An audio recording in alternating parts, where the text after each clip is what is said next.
Lads, Caitlyn Clark is out injured right now, and it appears that we know, well, she's out injured with a groin injury, and it appears there is footage of how it happened. And this one's on the coach. This one seems to be on the coach, but just how dependent this team is on her production. Yet White keeps making choices that not only put Clark at risk, but also limit what she can do when she is on the floor. And here's what really stings about White's approach. She acts like some kind of hands-on CEO, when what this team needs is a hands-on leader. When your star player goes down, you don't just pass it off to the training staff and walk away. You get involved. You ask the tough questions. You make sure you fully understand what's going on, so you can adjust your rotations, manage minutes, and plan accordingly. But White, she seems totally fine just punting the responsibility. I stay in my lane is really just code for don't blame me if something goes wrong. That's not leadership. It's cowardice, dressed up as professionalism. And the media is not buying it either. Reporters and analysts who cover this league day in and day out are clearly frustrated by the wall of silence coming out of Indianapolis, when even the people whose job it is to report on your team are. About this groin injury and how much of an absence do you expect from her beyond today? Yeah, late last night. I think it's very much a day-to-day thing, how she responds to treatment. I stay in my lane and let our strength and conditioning and our physical, our AT staff do what they do best. But yeah, I found out late last night, and then we'll treat it day to day. Back-to-back a factor at all with that? I mean, I don't know if it's a factor from a physical standpoint, from an athletic training standpoint. Certainly in my mind, it is. But at the same time, she's shown that she's tough and she's a quick healer. So we'll see. Was it something she reported yesterday, like her pain in the left groin? It had to have been at some point during the day because they took her out yesterday, for the MRI. So I'm not exactly sure. I didn't hear about it until we heard from our training staff last night. And with the MRI, did it show a strain or anything, or? I don't. You'll have to ask our training staff. Yeah. Complaining about getting stonewalled, that's a clear sign your communication strategy is fundamentally broken. Just think about how other successful coaches handle injury situations with their star players. They stay involved, they stay informed, and they speak confidently and clearly about the player's condition and timeline. They don't duck behind the training staff or fall back on vague, corporate jargon to dodge real answers. The gap between White and Clark's situation is especially troubling when you remember this is supposed to be a partnership. The coach and the star should be locked in, collaborating closely, especially when it comes to health and performance. But instead, we've got a head coach who's apparently learning about her franchise players' injuries from the medical team the night before tip-off. And what's truly damning about all of this? It's what it says about White's priorities. Because when your best player gets hurt, that should be... Yeah, just with Caitlyn out, you're down to 9 available players, and it's the first day of a back-to-back. Just what are you doing to try and manage minutes and make sure, your starters don't get overused? Well, I think in game it's not going to be as much about managing minutes as positioning us to win the ball game. If we're in a position where we can do that, then we will. I think more so, yesterday being off physically and having more of a mental day and coming in today and making sure that we just, highlight the high level stuff, not overload them, so to speak, from a mental standpoint, highlight high level stuff, get some shots up. It's more so about what we're doing outside of game right now. And we got to save their body. Your number one concern. You should be talking to the medical staff constantly, getting updates, learning the treatment plan, making sure everything possible is being done to get them back safely. But instead, White acts like it's not a department, like the details just aren't worth her time.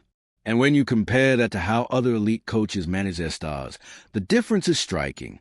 Look at how Eric Spoelstra protects Jimmy Butler's health, or how Steve Kerr handled Stephen Curry during those early injury-riddled seasons. Those coaches made it a point to know everything, every scan, every rehab step, because that's what leadership looks like. White's hands-off style. It sends the worst kind of message to the rest of the locker room. If the coach doesn't seem all that worried about the franchise player's health, what does that say about how much he values any of her players?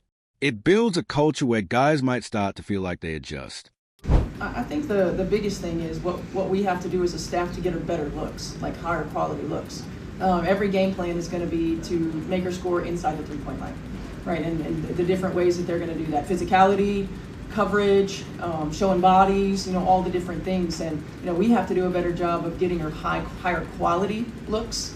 I'm not worried about Caitlyn's shot. Caitlyn's shot is going to be just fine. The thing I'm worried about is our 18 turnovers for 28 points. Expendable pieces, not valued members of the team. And the bottom line, Stephanie White's handling of Caitlyn Clark has been a textbook case in how not to coach a superstar. From the awkward system fit, to the mishandling of injuries, to the cold, dismissive tone in media interviews, everything about this dynamic feels off. Clark entered the season dreaming of championships. Instead, she's stuck with a coach who seems more focused on proving her system works and protecting the health and potential of her best player. Stephanie White's approach to Clark's injury situation? Absolutely unacceptable. Her repeated, "I stay in my lane," remarks show a coach frighteningly out of touch with her star's well-being. If this organization is serious about unlocking Clark's greatness, they have to be better, much better. So what did you think of White's response? Drop your thoughts in the comments.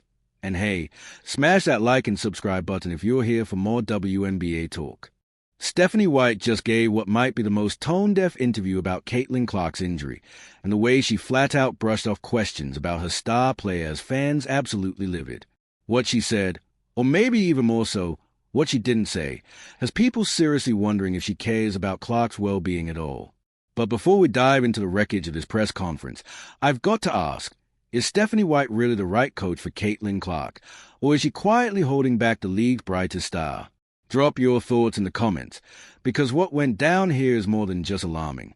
So here we are again, facing yet another Caitlyn Clark injury saga. And once more, Stephanie White's response has left everyone completely baffled.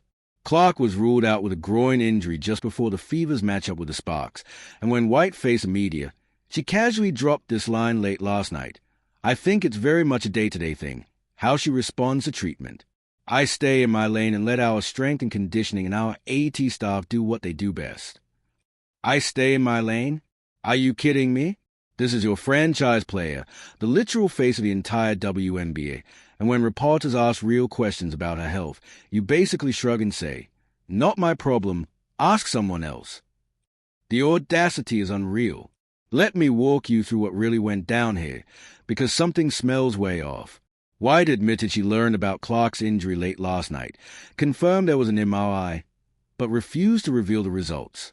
So your star player gets hurt, gets scanned, and you sit there like it's no big deal? The lack of urgency, the lack of care, it's honestly disturbing. But here's where things go from bad to worse. National analyst Rachel Dieter pointed out that fans have started to lose a little bit of trust in the Fever organization after the Dana Borner situation, where they kept hiding behind personal reasons for weeks before finally revealing the truth. And now, we're watching the same exact playbook unfold with Clark's injury. Vague updates, no real timeline, and a head coach who seems totally out of touch with what's actually happening to her players. The timing of this injury? Yeah, that's suspicious too. Clark went down with just 12 seconds left in the game the Fever had already won against the Storm, trying to shake off a defender before crashing to the floor in pain. So why was she still out there in garbage time? That's a coaching call, one that directly led to Clark getting hurt. But does Stephanie White own any of that? Of course not. She just falls back on her favorite line. She stays in her lane. What makes this even more infuriating is that in 4 years of college basketball, Clark never missed a single game due to injury. But within 6 weeks of working with professional strength and conditioning team, she's already sustained 2 separate injuries.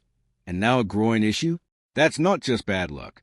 That's a clear failure in player management and conditioning protocols.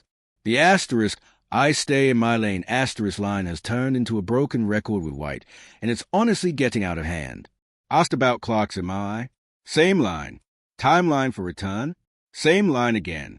At what point does staying in your lane start to look like flat-out negligence? As head coach, you're supposed to lead, not stand on the sidelines like a passive observer dodging responsibility. White even admitted she didn't know when the injury happened, which is far from comforting. And fans? They have no idea when Clark will return. Could be the next game against the Wings, or weeks from now. This kind of murky messaging is the asterisk last asterisk thing you want when you're trying to build a title contender around a generational star. Now let's talk about the coaching itself, because White keeps forcing the slow-paced, motion-heavy offense that totally stifles what Clark does best. She thrives in a fast, free-flowing system, speed, vision, playmaking, and transition. Instead, White has a drifting off ball and a half-court setup that dulls her impact. It's like owning a Ferrari and insisting on driving it through a school zone. The irony here is almost too much, because when Clark actually got to play her natural game against the Liberty earlier this season, she exploded for 32 points and handed the defending champs their first loss. But instead of building on that momentum, White went right back to her conservative, possession-based system that clearly doesn't fit this roster. What's even more troubling is the way she handled the injury situation itself. She was left completely in the dark about Clark's condition and couldn't offer a single meaningful update on the severity or the recovery timeline. That's not staying in your lane. That's being totally disconnected from the health and well-being of your most important player. And at this point, the pattern is getting impossible to ignore. Think back to when Clark missed 5 games earlier this season with a quad injury. The communication was just as poor back then, vague timelines, barely any updates, and now we're watching the same exact pattern repeat with this groin injury. At some point, you have to ask, does White actually care about Clark's success, or is she more focused on proving her system works, no matter who's on the floor? Let me paint a picture of how this interview really went down. Reporters asking real, valid questions about the health of the league's biggest star, and White giving them the classic corporate brush-off. "I stay in my lane" became her catchphrase, repeated over and over anytime she was pushed for real answers. And this is the same coach who was supposed to unlock Clark's full potential when she was brought in. Remember the hype? How White's system was tailor-made for Clark's skill set. Well, fast forward a few months. Clark's already been injured twice, can't find her rhythm, and the team is barely scraping above .500. Some system. And the most frustrating part? This injury. One of the most talented players in WNBA history, and yet the staying in my lane excuse feels especially jarring when you realize this injury could have been completely avoidable. Clark was playing in garbage time, with the game already decided, when she went down.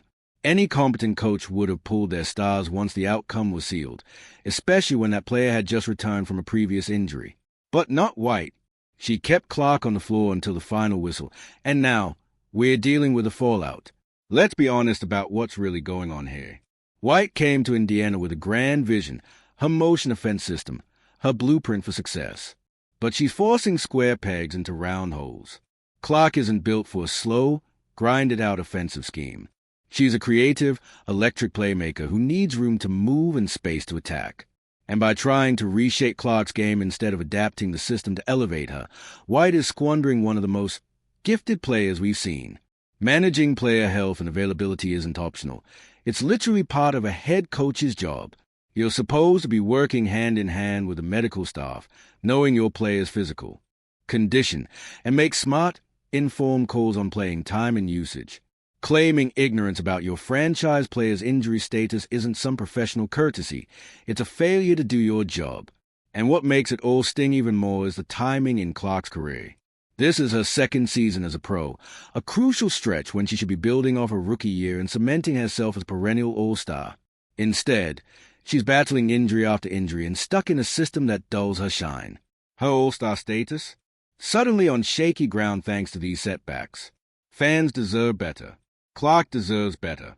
She's transformed the league, packing arenas, breaking viewership records, driving revenue like never before. And what does she get in return? A coach who can't keep her healthy, won't adjust the offense to fit her game, and seems more worried about protecting her own reputation than unlocking Clark's full potential. During her most recent absence, the Fever went 2-4, dropping to a 7-8 record overall, which only proves